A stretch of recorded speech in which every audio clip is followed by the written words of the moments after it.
नमस्कार। आज हम तीन बहुत ही अलग पर अहम खबरों की तह तक जा रहे हैं। एक तो है भारत की अपनी नई मिसाइल तकनीक, फिर रेलवे का एक बड़ा हरित कदम, और आखिर में एक वैश्विक मंच पर अमेरिका की बदलती भूमिका पर भी बात करेंगे। हमारे पास रक्षा मंत्रालय की रिपोर्ट्स है, भारतीय रेलवे के बयान भी हैं और यूनेस्को से जुड़े कुछ अंतर्राष्ट्रीय समाचार भी। इरादा यही है कि इन घटनाओं का जो सार है उसे समझें और देखें कि इनका क्या मतलब निकलता है हमारे लिए और दुनिया के लिए। तो चलिए शुरू करते हैं। सबसे पहले बात करते हैं रक्षा क्षेत्र की।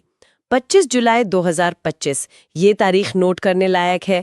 रक्षा मंत्रालय ने बताया कि आंध्र प्रदेश के कुर्नूल में एक नई मिसाइल ULPGM-V3 इसका परीक्षण सफल रहा। सुना है ये ड्रोन से दागी जाने वाली मिसाइल है। ये तो काफी आधुनिक लगता है। जी हाँ, बिल्कुल। ये असल में ड्रोन से लॉन्च होने वाली जो प्रिसिजन गाइडेड मिसाइल है, जिसे ULPGM कहते हैं, उसी का एक्सटेंडेड रेंज वर्जन है। मतलब ये ज़्यादा दूरी तक मार सकती है। इसे ULM-ER भी कहते हैं। और वजन में, जैसा आपने कहा, काफ़ी हल्की है वो, करीब 12.5 किलो की। 12.5 किलो? अच्छा। और इसकी तकनीक के बारे में कुछ बताएंगे? हाँ, इसमें एक खास तरह का dual channel imaging infrared guidance system लगा है।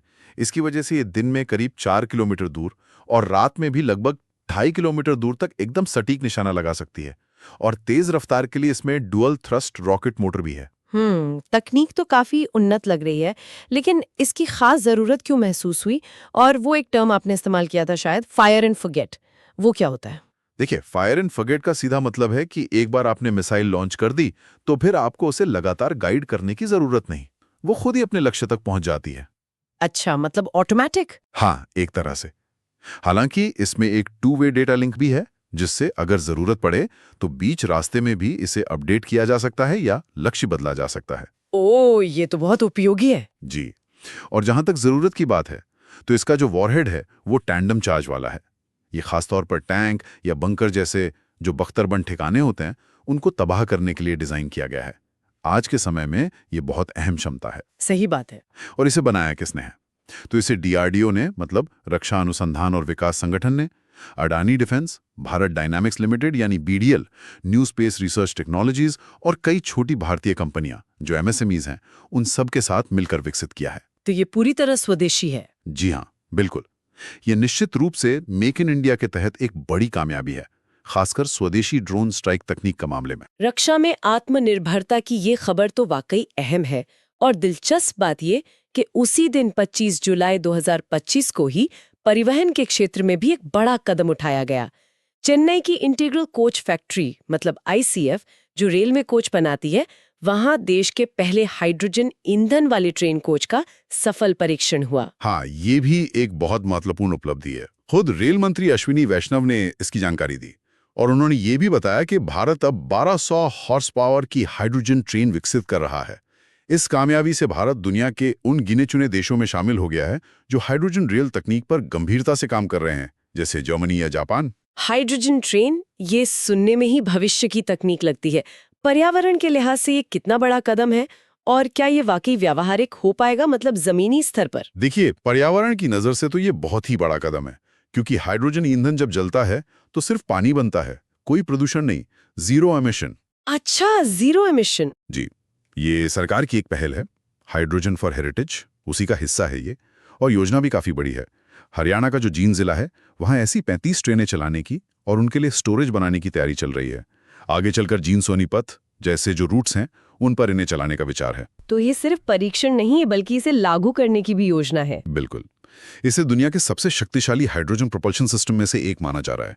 हाँ, ये बात सही है कि इसके लिए पूरा इंफ्रास्ट्रक्चर बनाना वो एक चुनौती जरूर होगी, लेकिन ये दिखाता है कि भारत हरित परिवहन को लेकर कितना प्रतिबद्ध है। तो ये तो हुई भारत में तकनीक के मोर्चे पर दो बड़ी खबरें।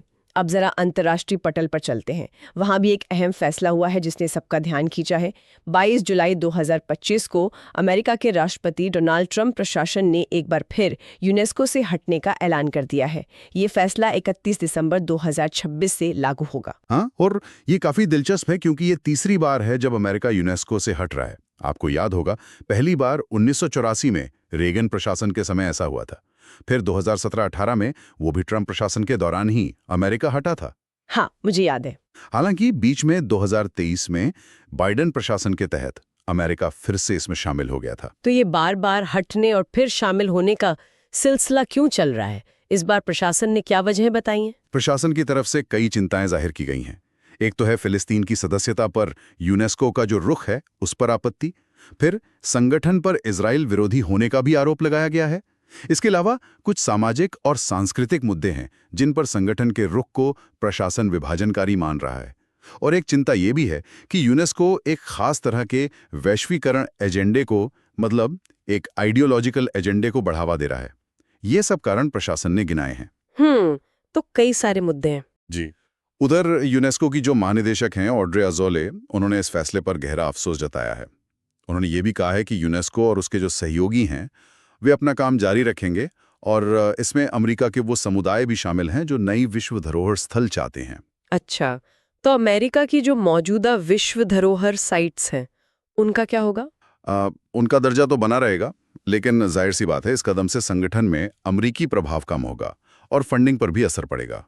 कुछ विश्लेषक इसे अमेरिका फर्स्ट नीति के तहत एक बड़े भू राजनीतिक बदलाव के तौर पर भी देख रहे हैं। तो आज हमने देखा कि कैसे एक तरफ भारत रक्षा और हरित परिवहन जैसे क्षेत्रों में स्वदेशी तकनीक से नई उड़ान भर रहा है, वहीं दूसरी तरफ दुनिया के मंच पर अमेरिका की भूमिका में एक बार फिर एक अहम बदलाव देखने को मिल रहा है। और यहाँ एक सोचने वाली बात ये उभरती है कि जब कोई इतनी बड़ी वैश्विक शक्ति, मतलब अमेरिका जैसी, बार बार इस तरह के सांस्कृतिक, शैक्षिक और वैज्ञानिक सहयोग वाले अंतर्राष्ट्रीय मंच से हटती है, तो लंबे समय में वैश्विक स्तर पर जो ज्ञान का आदान प्रदान होता है, जो हमारी साझा विरासत है उसकी देखभाल और अलग-अलग संस्कृतियों के बीच समझ बनाने की जो कोशिशें हैं, उन पर इसका क्या असर पड़ता होगा?